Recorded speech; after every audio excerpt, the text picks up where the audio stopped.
hablaremos sobre la importancia del nacimiento de la psicología. El nacimiento de la psicología fue crucial en la historia del pensamiento humano, ya que en la antigüedad los procesos mentales, los sentimientos y la conducta eran interpretados por religiones, pensamientos filosóficos y mitos. Sin embargo, a finales del siglo XV, la psicología nos permitió estudiar mejor al ser humano basado en evidencia. Esto no solamente nos permitió ayudar a comprender mejor la mente humana, sino que nos ayudó a desarrollar teorías y herramientas que nos ayudaran con el desarrollo social. Buenas noches, profesora y compañeros. En esta ocasión me corresponde hablar sobre el tema del conductismo y este se clasifica en 5 características importantes que podemos apreciar en pantalla. Como primer punto tenemos objetos de estudio del conductismo. Estos condicionan a que los alumnos, por medio de la educación, supriman una conducta no deseada. También entienden cómo los organismos aprenden y modifican su comportamiento a través de la interacción en su entorno. Como segundo punto tenemos los métodos del conductismo. Estos se dividen en condicionamiento clásico y condicionamiento operante. El condicionamiento clásico fue descubierto por Ivan Pavlov y se enfoca en la asociación entre un estímulo neutro y una respuesta condicionada. El condicionamiento operante estudia cómo las consecuencias de una conducta influyen en la probabilidad de que ésta se repita en futuro. Como tercer punto hablaremos de los principales exponentes del conductismo. Están Ivan Pavlov de 1849 a 1936. Él fue un fisiólogo ruso. Fue conocido por sus experimentos sobre el condicionamiento clásico con los perros, que sentaron las bases para el estudio de los reflejos. También John Watson, en 1878 a 1958, él defendió la psicología. Debía encontrarse con la conducta observable y predecible. Como cuarto punto está el contexto histórico y geográfico. El conductismo surge en los principios del siglo XX, década de los 1910, en Estados Unidos. Este utilizaba métodos experimentales para estudiar el comportamiento. Y como último punto están los hitos clave y áreas de aplicación profesional. En el año 1903, Ivan Pavlov, fisiólogo, presenta sus hallazgos sobre el condicionamiento clásico. El conductismo ha tenido un impacto muy significativo en diversas áreas profesionales como están la psicología clínica y terapia y también la educación. El psicoanálisis es una corriente fundamental en la historia de la psicología, desarrollada a fines del siglo XIX por el médico austriaco Sigmund Freud. Según Freud, el objetivo del psicoanálisis es estudiar los procesos psíquicos inconscientes, aquellos que no son accesibles a la conciencia pero que influyen poderosamente en nuestro comportamiento diario. Freud estableció métodos innovadores para explorar la mente inconsciente, como la asociación libre y el análisis de los sueños. Consideraba que los sueños era una vía para acceder a los conflictos reprimidos y comprender lo que ocurre en el fondo de nuestra psique. Entre los principales exponentes está Sigmund Freud, que nació en 1856 y que falleció en 1939. Fue el fundador del psicoanálisis y desarrolló la teoría de la personalidad. Como segundo exponente tenemos a Melanie Klein, 1882-1960, que desarrolló la teoría de las relaciones objetales basándose en los estudios de Sigmund Freud. Como contexto histórico y geográfico tenemos que surge en la ciudad de Viena, en Austria, con los siguientes impactos: el simbolismo y el decadentismo en la literatura y el arte, los cambios en la familia y en el rol de la mujer, y el regreso de los mitos griegos como obras teatrales, ya que Sigmund se inspiró de la mitología griega para empezar a estudiar la ciencia del psicoanálisis, cómo los sueños influyen en nuestro comportamiento diario. Como hitos clave y áreas de aplicación profesional, tenemos que Freud observa el uso de la hipnosis para tratar la histeria en 1885 hasta 1886 como uno de sus primeros estudios del psicoanálisis. De ahí la publicación de una de las obras más populares que él tiene, que es la interpretación de los sueños, que salió en 1889. Y la expansión mundial del psicoanálisis. Esto ha llevado a la expansión de estos estudios en algunas áreas profesionales como la psicoterapia y la pedagogía.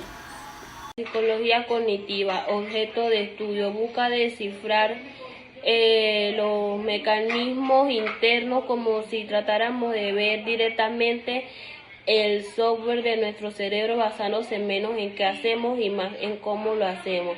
Sus métodos: tienen experimentos controlados en laboratorio, también tiene simulaciones computacionales, técnicas de neuroimagen y también aplica a otras tareas como el STROB y el estudio de la memoria con lista de palabras.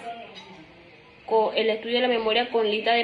también ejercicio para la atención dividida. Sus principales exponentes son Jean Piaget, Herbert Simon, Allen Neuler y Noam Chomsky.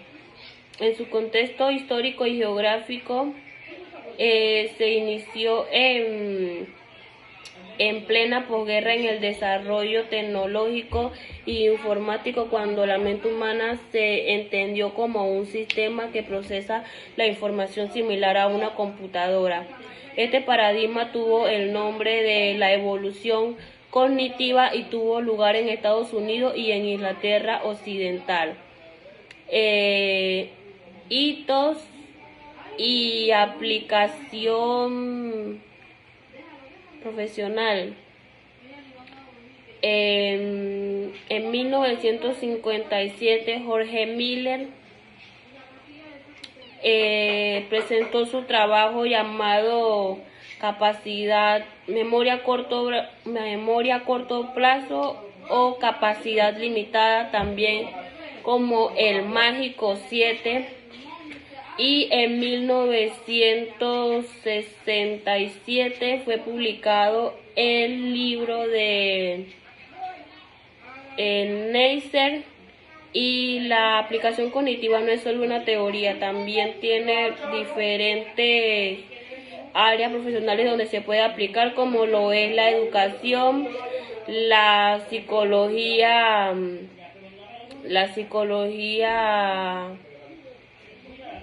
clínica, la neuropsicología, la inteligencia artificial y la investigación forense. Buenas tardes, profesora y compañeros todos. Mi nombre es José Villarreal, estudiante de la carrera de Psicología.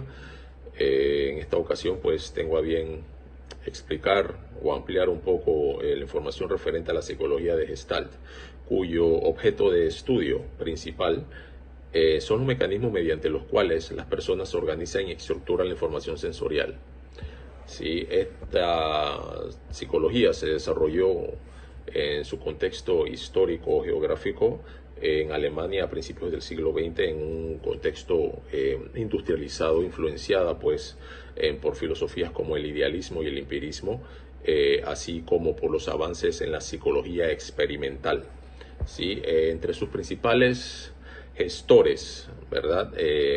Precursores tenemos a Max Wertheimer y Kurt Kafka. Son figuras claves para la psicología de Gestalt.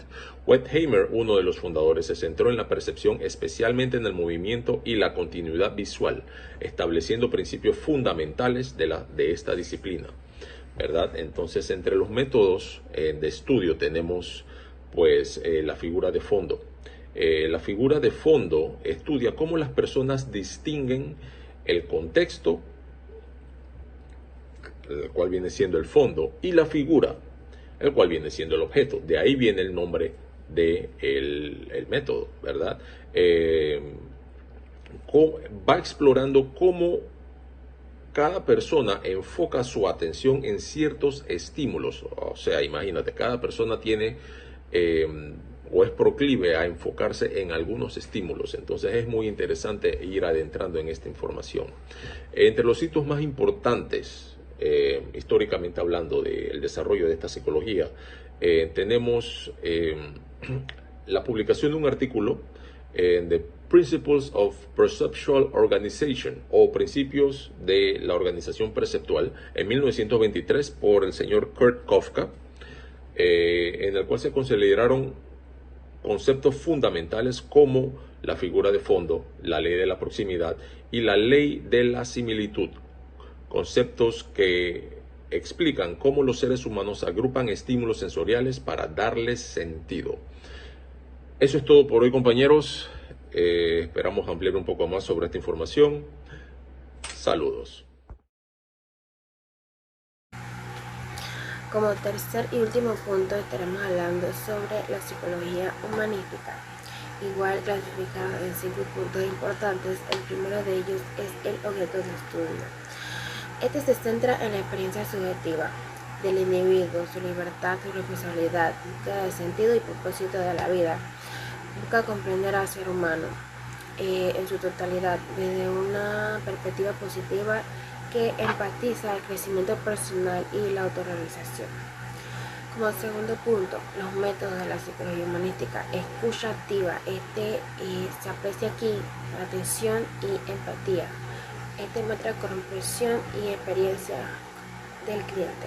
También está la relación terapéutica, que es una relación entre el terapeuta, el cliente, y se considera que está basada en confianza. Tercer punto, los principales exponentes de la psicología humanística, entre ellos están Carl Rogers. Él desarrolló la terapia centrada en la persona. Él enfatiza la importancia del terapeuta para crear ámbito y seguridad. También Rollo Michael aportó una perspectiva existencialista a la psicología, muy enfatizando la importancia de la libertad, la responsabilidad y la búsqueda del significado. Cuarto punto, contexto histórico geográfico. Este nace en los años de la década 50 y 60 en Estados Unidos. Críticas al conductismo y al psicoanálisis. Ambas corrientes dominantes eran percibidas como reduccionistas. Último punto, hitos claves y áreas de aplicación profesional. La perspectiva humanística ha trascendido en un ámbito terapéutico. De ellos está la psicoterapia.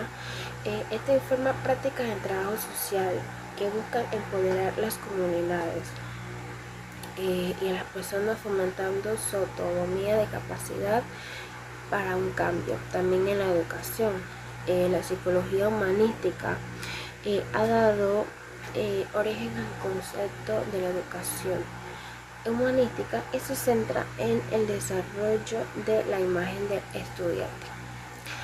Muchas gracias.